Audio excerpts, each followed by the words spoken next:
Hello, welcome back again to the podcast about everything. I'm Dante Chesley. This is the podcast about everything because I literally just talk about everything and anything that I feel like talking about. And what I wanted to talk about was that I had to just restart it because I had the plugs into the wrong. I had it on output instead of input, so it wasn't recording anything. I just talked about The Walking Dead and how I'm so very far. I think I'm 4 episodes behind, but in the age of spoilers, I'm still caught up. I know Negan's not dead. I've read a little bit ahead in the comic books, and I know he's not going to die. So, man, I hope no, I hope whoever's listening to this, shit, yeah, sorry about that. That's my bad.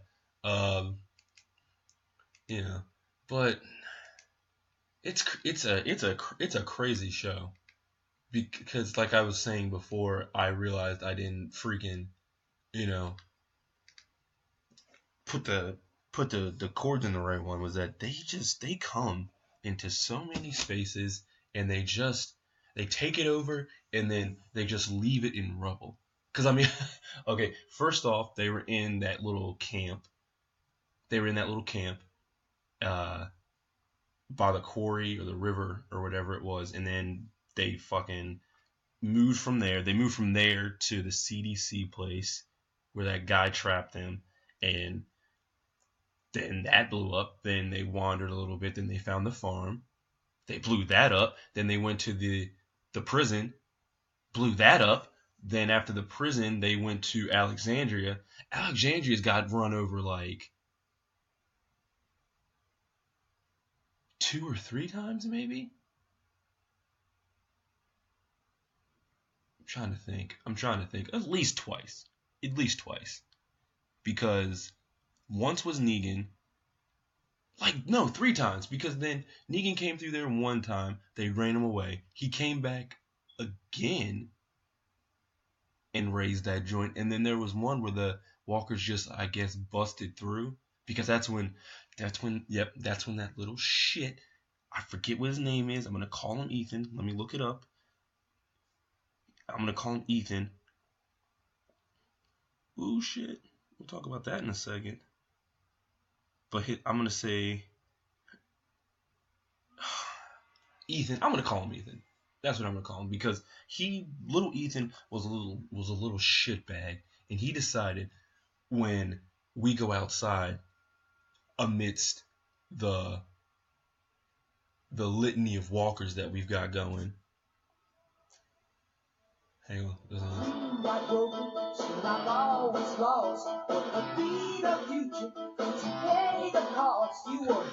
Okay, that's enough of that. I've got step by step on in the background here. But little Ethan was a shitbag, and he like they said be quiet. They said just stay quiet. If you knew he was going to freak out, why would you not put the hood over his head like you did the baby? The baby was doing more fine than the grown kid was. But I guess because Edith had been around walkers since like birth. Could you fucking imagine that? Could you imagine your child? Like it's like okay, now our children are born into a world never having not known the internet or not knowing cell phones, dumb shit like that. But then this baby was born into the world of not having a stable home. She's never known a world without zombies, without quote unquote walkers. What kind of shit is that? Honestly, if I had a baby, if I had gotten pregnant in a zombie apocalypse, I don't know how I'd react. I would love that baby till the day I died, but man, I'd feel like such like on a certain level, you have to feel like such a dickhead. Like, oh, my pleasure brought forth this baby into this apocalyptic world where there are creatures who literally want to eat my flesh. You know what I mean? Who literally want to eat my flesh. God, that is crazy. That is some crazy shit. I don't think I could do it. It would be hard. I'd do everything I could to make sure that there was no that there was no baby having going on, because that's insane. That'd be insane. And then this is a whole nother question I have with the zombie epidemic in the first place. I know this is how they were created, but if a person came back from the dead, why would their first thought be, I have to eat the flesh of another human being? If they're so dumb that they don't, recognize that they're walking, I guess, in packs, that they're just, brain dead idiots, why would the one thing they do be super violent and fucking eating flesh? Because we've seen it doesn't make them not rot, I guess. You know what I mean? It does. It's not like it's Popeye and its spinach. Like, my fucking knees falling off at the joint. Let me eat this thing to get sustenance to make the ligaments grow back. That's kind of good. That's the kind of person I am. And it still won't. Hey Google. Hey Google, stop. Okay Google. Okay Google. See this. Sometimes it works. Sometimes it freaking doesn't work. And this stupid thing. But okay. The next thing I guess that I saw when I was trying to look up who Rick's girlfriend was it says now that Black Panther. Let me pull this shtickle of fluoride. Let me pull this shtickle of fluoride back up. Box office, Black Panther becomes top grossing superhero film of all freaking time. Of all time. Wakanda forever. Huh? You can hear it though. I'm throwing up the Wakanda forever sign back here. But that is incredible. That is incredible because Black Panther was a solo effort. It was a solo effort, solo film, solo hero story that beat all of the Avengers combined. Not only did it beat their movies, it beat all of the Avengers combined. And then to now beat Black Panther again, they have to come back together to beat Black Panther. And Black Panther's still in that movie. Much of the movie takes place in Wakanda, I'm gonna guess. Because okay, now we're gonna get into it because let's break down this theory that I'm having. This is what I want to have had happen. Thanos is obviously I'm guessing the movie's gonna take place in two parts because we see Iron Man's team and we see Captain America's team. Iron Man's team is like, I'm guessing it's gonna be the Guardians of the Galaxy and Spider-Man, since they've got that crazy relationship. And then Captain America's team is going to be his team, like Hawkeye. I don't think Hawkeye's even going to be in this joint. I think he is, but they're just not showing him. It's going to be like Hawkeye, Black Widow, and Black Panther, all of his Wakanda. Hulk's going to be there. War Machine's going to be there. My girl, I love that shit. Okoye is going to be there. I can't wait because there's a lot of things going on in my head about the Avengers. I can't wait to see all of them interact together. But back to the theory is what I want to happen is I want for somehow, because I read a comic book. I think I was reading Infinity where Corvus Glaive he goes to, you'll see who he is in the movie. He goes to the worlds and he says, look, Thanos is coming. This shit's getting ready to get fucking cray.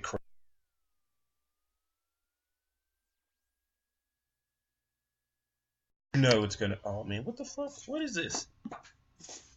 I'm thinking I've got these. Okay, as long as it's recording.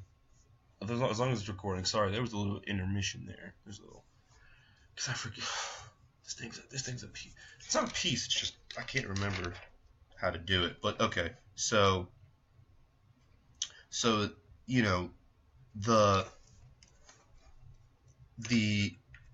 hang on, there it is. Okay, so there. Let's see if this works now. Let's see if this works.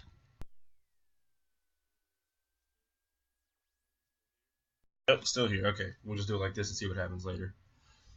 we'll let's. I'm gonna pause it for one quick second. Let's just see if this is working like my gherkin. We'll be back in 3 minutes. Check it a check. Okay, we're back. Here we go. But okay, sorry. I had to figure out cuz this I'm new to this. I got shit to say though, but I had the plugs plugged into the wrong fucking outlets. Okay. But anyway, what I'm expecting and what I want to happen is they're in Wakanda. They're like I said, Corvus Glaive, he's there. He's like, yo, I'm about to come fuck your shit up in the name of Thanos, my nigga. You know what I'm saying? So then after that happens, they're there. They're like, we know you have a stone. We know you have this. We know you have that. And then all of a sudden, it's like, T'Challa's like, how did you know that we have a stone? And then they're like, a little fishy told us. Boom, drops Namor. It's a name drop for Namor. We drop Namor, we drop the Kingdom of Atlantis, and then we also set up I guess a villain for the second Black Panther. Which is cool because where do you go after that? They killed Claw off. I, that the movie was good. That might have been one of my one flaws with it, which I do have with pretty much every Marvel movie up until this point. They kill off their best villains all the time. Killing off Red Skull and then having absolutely no backup plan, I guess, to bring him back. Red Skull is one of Captain America's greatest motherfucking nemesises, whatever. You know what I'm saying. He's one of his greatest fucking enemies. And to just like I guess just like man, just like really just kill him off and then because in comic books nobody stays dead. Everybody knows that. Nobody stays dead. Captain America has died. I think Spider-Man's died. Batman has freaking died. Batman's gone back in fucking time. Okay? Batman has been a pirate and in the Crusades if I believe because Batman of the Cowl is about Batman after Final Crisis. I think when he gets hit with that Omega beam, he dies, but then he comes back. It's complicated. Nobody stays dead. Wolverine's died. He's come back. I don't know how many times. Uh, I'm pretty sure Jean Grey's died a bunch. Professor X, he's died.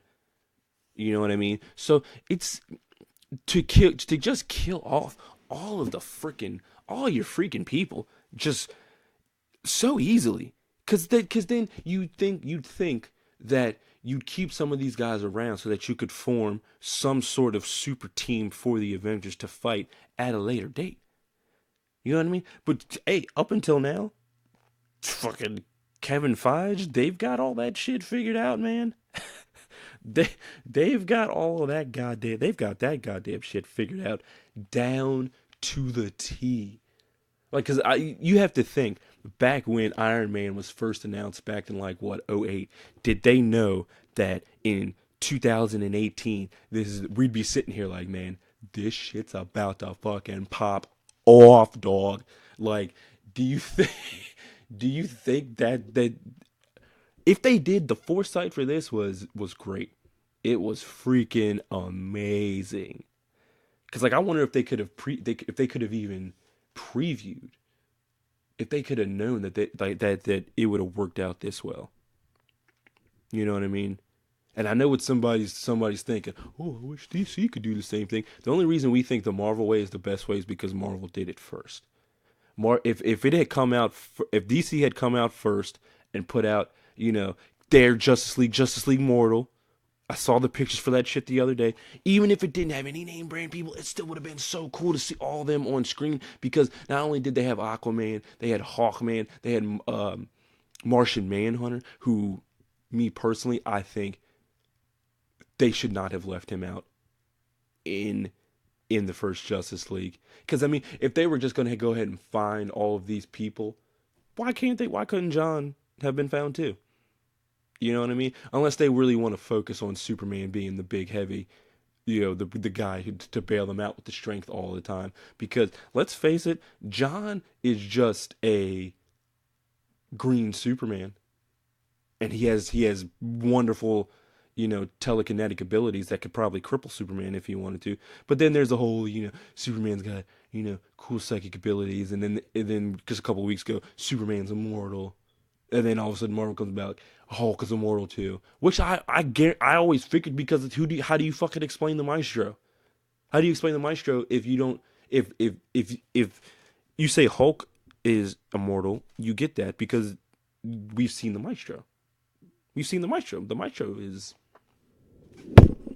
Oh, jeez. Okay, that's better. Let me put it like this. There you go. There you. Okay. What else do I want to get into today? I guess. Sorry, that was the mic. I was fixing the mic. So still getting the hang of it.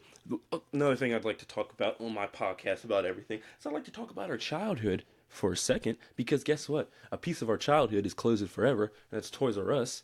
I'm hoping I can get a Nintendo Switch on the cheapish now that it is closing.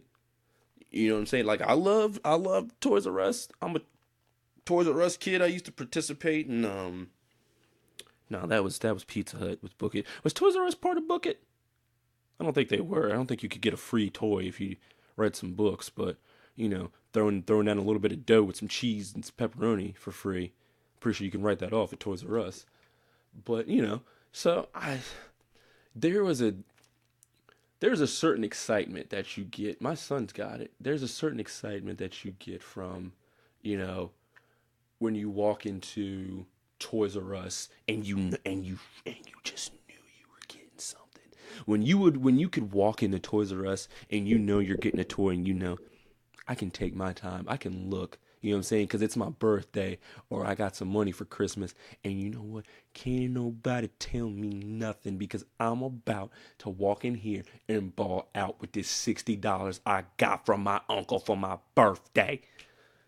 Like you're going to go in there and you're going to take your time. You're going to walk through all the aisles, all the times that your parents made you walk through like Hex, Lowe's, J.C. Penney looking for stuff. You were like, I'm going to take my time. I want to look at each Lego set individually. I want to get the goddamn Lego count of each one of them, write it down, forget it, go back and look again because this is my time. This is my time to shine right now. You know what I mean? But Toys R Us, they got greedy. The same stuff that you could get at Toys R Us, you could get at Target for cheaper. I don't know when it happened, but Toys R Us prices became freaking. They're exorbitant. I guess is the best word to describe that. They are freaking exorbitant. And it's. I might have depressed myself a little bit because the things that are in your childhood, you figure they're gonna be around forever, and then they're not, and then it makes you realize how old how old you're actually freaking getting. Like I'll be 30 years old this year. I'll be 30 years old this year, and then you just think about it. You think about the passage of time. You think about how you're not going to be around forever and then you think about other people around you who aren't going to be around forever in relationship to your age. Oh God, Steve Urkel was on Step by Step. That is crazy. They crossed him over with everything. See that too. Steve Urkel. He's old as Steve Urkel is old now. Jaleel White is old now. Carl Winslow is old now. Little Richie, that little mullet wearing son bitch, he's old as shit now too. I did not like him. I was not a fan. Cause he was always busting out unnecessary dance moves, just like his other mullet brother, AC Slater. Just busting out unnecessary dance moves, and they were always bad. And people were like, "Yeah, look at AC Slater do this thing where he kind of like gyrates twice. Twice to the left, twice to the right, and then he does like a ballet spin, and then the Roger Rabbit a little bit. That's all he did. Those were his main dance moves every freaking time. Just thinking about it makes me kind of angry because I AC Slater was like, and then I don't know. I'm flying all over the place today, but this is the podcast about everything, so you got to keep it coherent with me. It's about everything. The thing I never got about AC Slater is AC Slater at times was like superhuman strength. Like he pulled a locker door off one time, but then he got into a fist fight with Zach Morris, and Zach like punched him, like knocked his ass to the ground. Like he took him to like you're supposed to be a 9-time state wrestling champion, and then the next thing you know, he's also a fucking he can lift this, he can lift that, but then fucking Zach Morris is the guy who's punching your lights out. Fun fact about that, if you guys didn't know, Zach Morris, let me look this up just in case. I think he took fucking he took steroids. I don't know when it was, but I'm pretty sure it was the transition. Oh shit. They are not.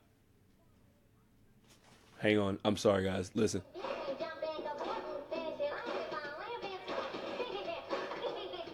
Oh Jesus. Yeah. Do it. Do it. Okay, yeah, okay, that's where I got it from. Freaking Dustin Diamond said that he did it because I think everybody remembers when Dustin Diamond came out with that fucking that movie and that book, that tell-all book about how he like I guess was mistreated. But to me it seems like he was a freaking asshole. To me, he see based if I don't know because we all know reality shows are still big, but if anybody saw him on weight camp, reality lose the weight camp, reality lose, I don't know what it was called, boot camp, boot camp, celebrity fitness boot camp or some shit like that, and he was like, you know what, I'd like to. He came up on that military dude. He was like, you know what? I'd like to fight you in ritualistic combat, armed combat, or whatever that shit was. I was like, man, this dude is gonna fucking rip your bottom jaw and wipe his dick with it. Like, he seems like a real knuckleheaded asshole. If I'm telling the truth, he seems like a guy I wouldn't want to hang out with. You know. But every show seems to have like a goddamn pariah who they hate. Back in the day, I don't know if anybody else has heard the rumors about Billy Cranston. I think his name is no, that's his name on the freaking that's his David York. I think is his name. David York. He was bullied by the whole cast of what's it called, of Power Rangers, which was crazy.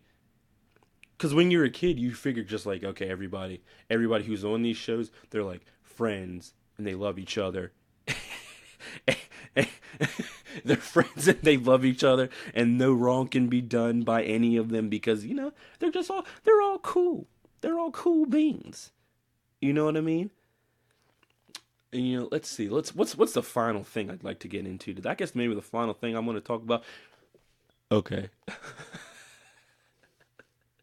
I don't mean to laugh at this, but United Airlines, this might have been like maybe a week or so ago. United Airlines puts this I guess these people's dog in an overhead bin for the entirety of a flight. They put I think it was a let me get my researcher on this. Pull that up. Nah, not yeah, pull it up. But so the story is United Airlines. These people they get on the airline with their dog because I'm guessing they don't want to check. They don't want to put the dog in the bin, put the dog underneath the plane. But so then they take the dog with them. You know, I don't know. They take the dog. When did dogs start being allowed on flights? I haven't flown on an airplane since I was in maybe kindergarten, maybe before kindergarten. Went out to see my Uncle Joe. Shout out to Uncle Joe Miles up in California. Um, we went out there to see him, but I don't remember ever just being able to take just a dog on the plane. So it says here, dog dies after United flight attendant forced it into overhead bin. What? Huh? A dog died in a plane on a United Airlines flight on Monday night after a flight attendant forced the dog into an overhead bin. Passengers from the flight, which is traveling from Houston to New York LaGuardia, uploaded desperate pleas to social media to help the owner of the dog, according to the New York Post. Like, the dog, they wrote that the dog was a Frenchie, French bulldog, who was traveling with a family, including a girl no older than 8, a toddler, and a mother of the 2 children. How? Since I don't understand, dogs were never allowed on planes, right? I thought you could, I could, I. Since when? No matter what the size, since when were dogs actually allowed on the plane? Like on to sit in your lap on the plane? Because all right, Houston to LaGuardia. Here we go. Okay, Google.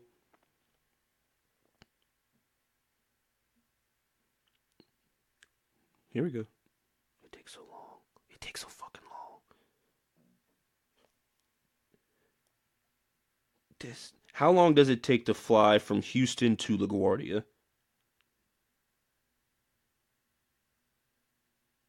Non-stop flights from Houston to New York City are about 3 hours and 30 minutes long. There are between 9 and 17 flights a Uh, day. okay, about 3 hours. So they stuck this dog into the bin for 3 hours, and then on top of that, nobody checked on the fucking dog. I'm pretty sure the dog had to make some sort of noise before expiring and passing on to the next doggy life. But fuck, 3 hours? He had to be clawing at that joint. Like, you didn't open the thing up, be like, yo, I'm gonna check on the dog real quick. Nobody thought about that. And then on top of that, they had to have agreed to have put that dog on into the thing, right? Not that I'm saying that, we should be blaming these people who lost their dog, but you had to have agreed to it, right? Like, if I have a dog and I'm taking him somewhere, and I'm either gonna be like, no, you can't do that, or yes, you can do that. And it seems like they said yes, you can do that, so that might come back to hurt them in the end. I hope they get justice for their pooch, but man, that's like that's fucking insane, because if they do get this, the payday that's going to come out of this is going to be pretty hefty, because I don't like saying this, but some people put more stock in dog lives than they do human lives, and that's pretty not so facto, if I'm being completely honest with you, because that's oh, I can, because I have, like most people, I had a dog, and when that dog died, I was pretty upset about it. And but to have your dog die on the flight that you're on, like, your dog's alive when you take off, he's dead when you land. That's pretty devastating. That's some devastating shit.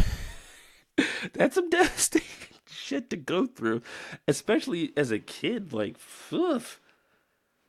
Like, what do you do? Do you start giving out complimentary airline miles? I don't. Phew, I don't know. I don't know. That's. I guess I. I. You know what? I don't think I'm gonna end on that. I don't think I. That's a somber note to end on. That's a very somber note to end on. Let's. You know what? I think I know how I'll end this. Um. I'm gonna end this with just. Sorry, I'm rearranging here. I'm gonna end this with just a quick rant. Uh, about, I guess, maybe the state of what life right now. You know, you know what? I'll end it with some positivity. I'll say something positive about the U.S. Nah, I don't want to do that. 'Cause, that's a whole Pandora's box that nobody wants to ever open up. But we should really start opening it up and talking about the state of our country and what's going on. But I'll say something just positive about life. Like, life is cool, man. Life is great. We got a whole bunch of stuff going on right now. I feel like tides are shifting and which is always cool. Shifting in the right direction is cool. We got the youth more involved in just the state of the union in general. The March for Our Lives was today. Shout us out to everybody who's out there doing that. Uh, you know, change gonna come, but change don't happen if nobody steps up and wants to change it. And I'm glad that these kids are getting out here, because I saw a comment that said these kids are going to be running the country one day. These kids are going to be the ones who are going to be running the country, making the laws. One of these kids could be freaking president. You know what I'm saying? So to try to just sit back and just dismiss these kids or just differing opinions, that's never going. We're not going to get back to making America great by doing that. And I hope, if you have an opinion about anything that I've said, fuck it, reach out to me, reach out to what I'm doing, reach out to the podcast about everything, and we can talk about it, because man, I love talking. I love talking. I love talking about anything. I could sit up here and talk about bacon for 10 minutes. You know what I'm saying? Because bacon is delicious. I don't care. I don't care. I don't care what nobody says. I'm gonna eat bacon till the day I freaking drop from this fucking earth. You know what I'm saying? Because bacon is delicious. I had some bacon this fucking morning. Sitting here in my Humpty Dumpty shirt. My Humpty Dance shirt. Sorry, not Humpty Dumpty. Humpty Dance shirt.